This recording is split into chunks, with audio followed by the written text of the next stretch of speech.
On m'a toujours dit que chaque nuit, on fait un nouveau rêve. Mais moi, je fais tout le temps le même. Je rêve d'un grand crapaud gris, multicolore, avec une barbe 2 fois plus vieille que lui. Il me regarde, il me quitte pas des yeux. Moi, je suis là, peinard, dans mon lit, en train de dormir.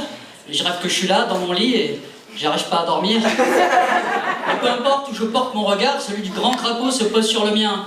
Du coup, j'arrive pas à dormir. Mais comme je suis somnambule, je me dis que si je m'endors dans mon propre rêve, la situation risque d'être un peu trop confuse. Alors j'essaie de faire pause, mais je trouve pas la télécommande. Parce que je sais pas si vous avez remarqué, mais il n'y a jamais de télécommande dans les rêves. Comme par hasard. Et ça fait sourire le crapaud.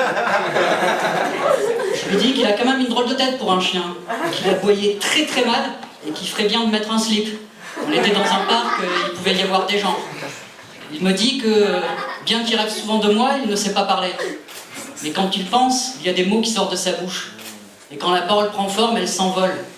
Parfois elle retombe en poussière, parfois elle fait le tour du monde. Elle reprend son souffle dans la bouche des autres et elle continue sa route aussi loin que les hommes prononcent les mots. Il arrive aussi que la parole parle d'elle-même.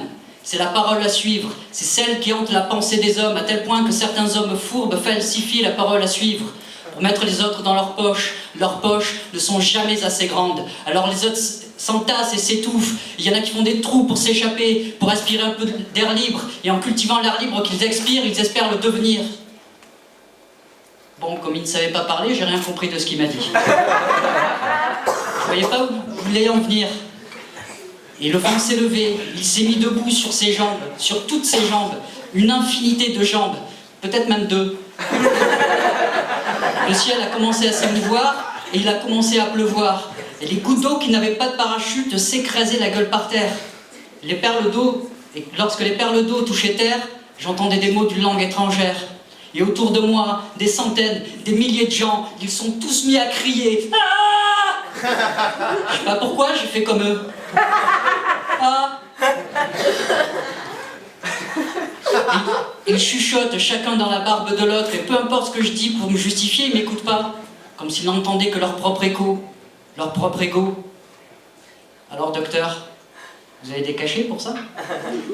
Le grand crapaud m'a jamais répondu. Il m'a juste dit qu'il n'était pas un crapaud mais un chien. Que j'aboyais très très mal et que je ferais bien de mettre un slip. On était dans un parc et il pouvait y avoir des gens.